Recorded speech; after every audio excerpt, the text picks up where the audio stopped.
Hey friends, it's Jeannie, and today I'm so excited to share these 3 projects I created as a guest designer for iCrafter. I am using one of their newest die sets called Box Pop Flower Add-on. This is an add-on set to their Box Pops oval base, which I actually don't have.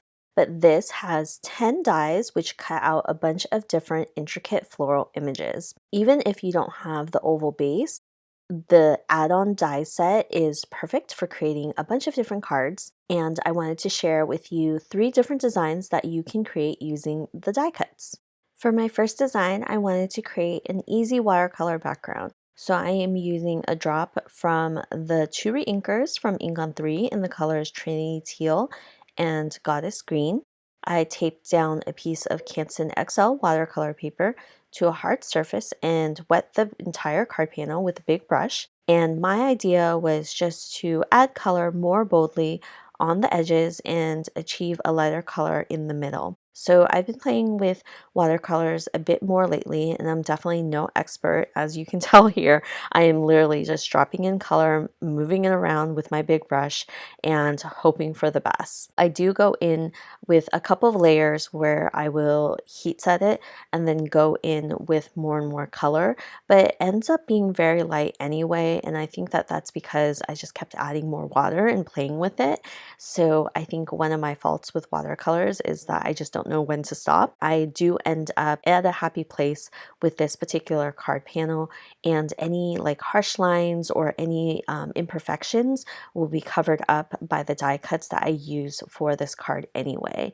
So once I'm happy with the card panel and it's all dry, I will go in and splatter some of that Trinity Teal and Goddess Green color all over just to add a bit of interest and also distract from some of the harsh lines that I ended up with. I will also trim this down to an A2 card size, which is 4 1/4 by 5 1/2. I will be adhering die cuts all around, creating a frame. For my die cuts, I am actually taking a piece of Nina Solar Crest 80-pound cardstock and using this huge roll of scrapbook.com double-sided adhesive and cutting die cuts using that. So I already have adhesive behind, so I don't have to deal with liquid glue or any other adhesive. Honestly, when I first got this roll, I had gotten it because I had to pay for shipping at scrapbook.com, and it was like $7, and I was like, I might as well make it worth it. So I bought this big roll of double-sided adhesive thinking, how bad could it be? When I first got it, it was actually really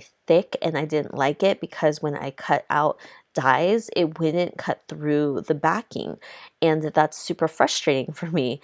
However, I found that if I use it with the 80-pound paper, it actually keeps the die cut intact, but it will cut through the actual cardstock, and that's really all I need. Essentially, I've created some stickers using the double-sided adhesive. As you can see, I have all my leafy bits that are still on my paper and on the backing, so I'm able to go ahead and ink up the inner parts of this die cut with the same Trinity Teal color and Goddess Green. And so I do that for all the die cuts, and I'm able to do some die inlay.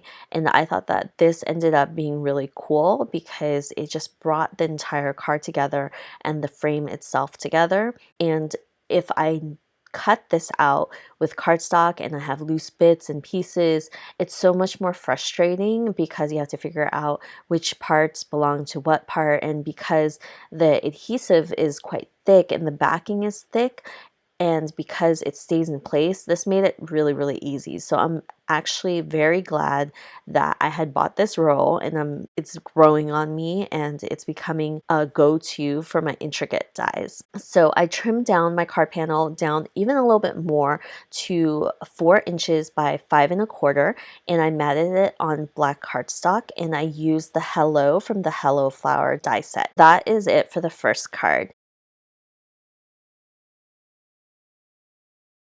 For my second card, I wanted to play with this floral design and kind of create a circular frame, and I actually had to trim off the edges of all these little florals because it was a little bit too long. I did use a ruler just to mark the center area and then mark the diagonals of the page as well as the vertical line and the horizontal line, so I know exactly where to place the die cuts in a very orderly and precise fashion. Before I do that though, I am going to go ahead and add ink onto the die cuts directly just using inks. I'm using Ink on 3's Atelier inks in Goddess Green, a Bee Sting Yellow, and Sweet Petunia Pink, as well as Marilyn Red.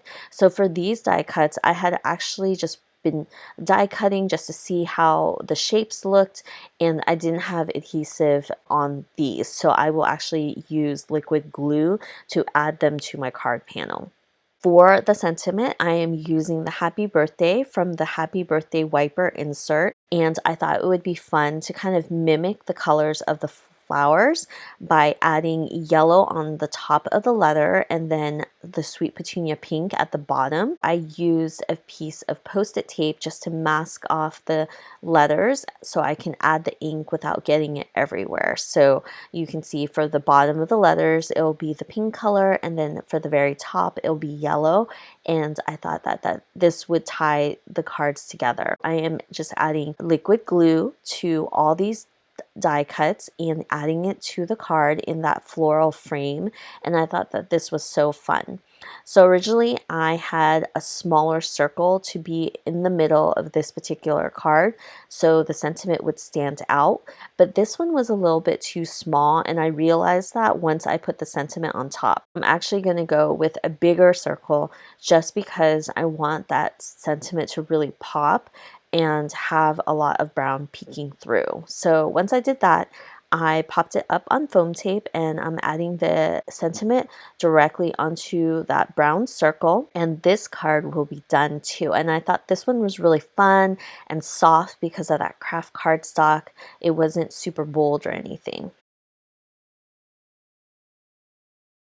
For my third card, I am playing again with watercolors. I'm actually going to do a slimline design. I'm using the Ink on 3 Atelier inks to create a rainbow design of squiggles on this slim line card panel. I don't do anything fancy with watercolors, honestly, and I am literally just adding the color in these lines. I did mark off the top of my panel piece just so I know where I was placing each of the colors, but that is about it. I am just going in with a little bit of water on the edges just so it could blend out to the white. There's really nothing special. I just went through and added all the colors, and once I was done, I'll be adding the die cuts in each section of the colors. So this is a very simple card as well.